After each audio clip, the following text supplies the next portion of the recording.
साथियों, महापुरुषों के विचार ज्यादा लोगों तक पहुंचने के लिए सोशल मीडिया जैसे फेसबुक, व्हाट्सएप पर शेयर कीजिए।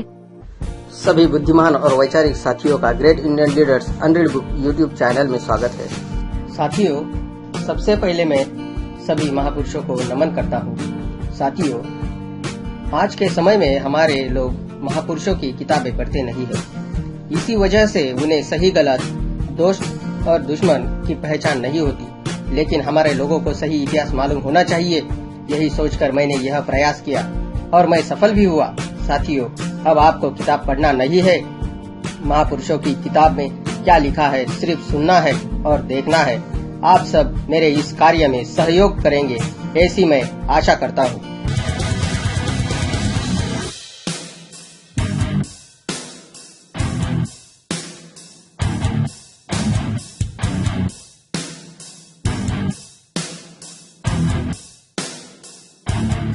Doctor Baba Saheb Ambedkar writings and speeches Hindi volume 9।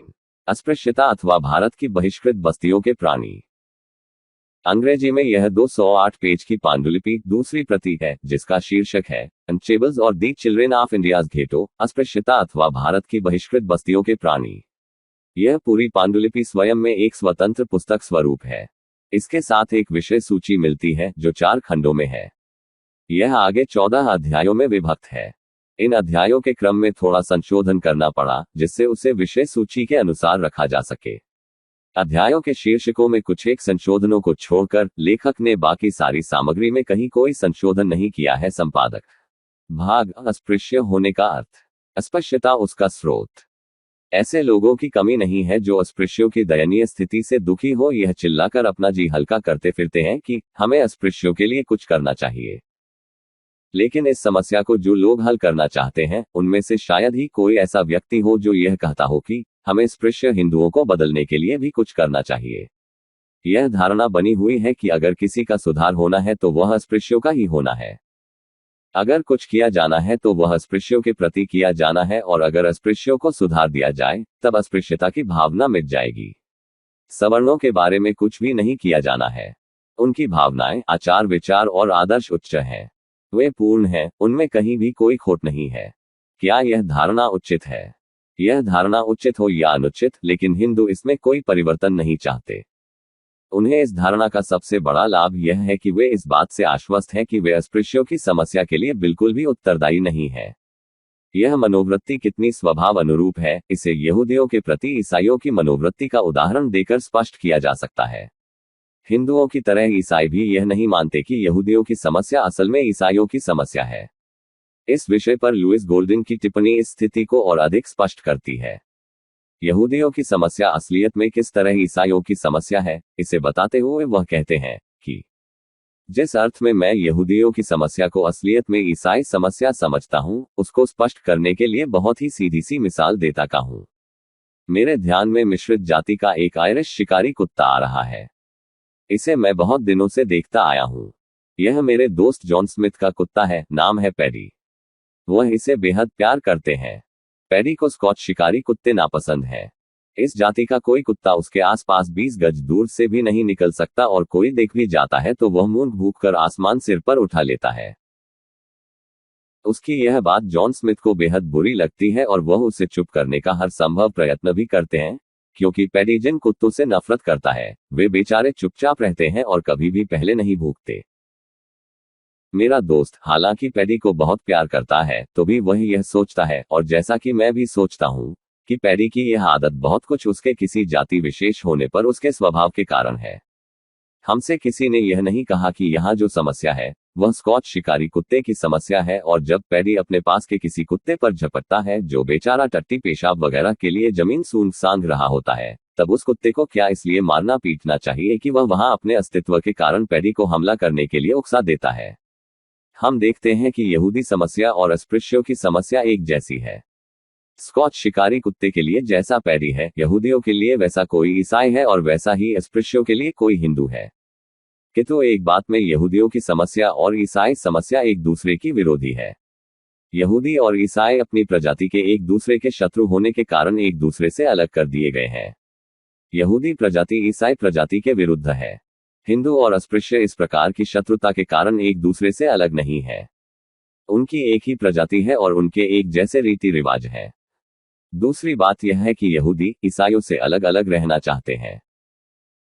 इन दो तथ्यों में से पहले तथ्य अर्थात यहूदियों और ईसाइयों में वैर भाव का आधार यहूदियों की अपनी प्रजाति के प्रति कट्टर भावना है और दूसरा तथ्य ऐतिहासिक तथ्यों पर आधारित लगता है।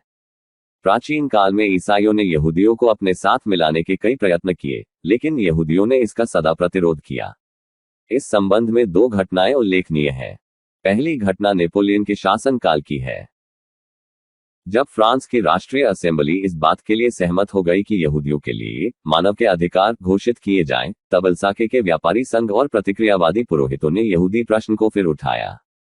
इस पर नेपोलियन के ने इस प्रश्न को यहूदियों को उनके द्वारा ही विचार करने के लिए सौंपने का निर्णय किया। उसने फ्रांस, जर्मनी और इटली के प्रमुख यहूदी नेताओं का एक सम्मेलन बुलाया ताकि इस बात पर विचार किया जा सके कि क्या यहूदी धर्म के सिद्धांत नागरिकता प्राप्त करने के लिए आवश्यक शर्तों के अनुरूप हैं अथवा नहीं। नेपोलियन यहूदियों को बहुसंख्यकों के साथ मिला देना चाहता था। इस सम्मेलन में 111 प्रतिनिधियों ने भाग लिया।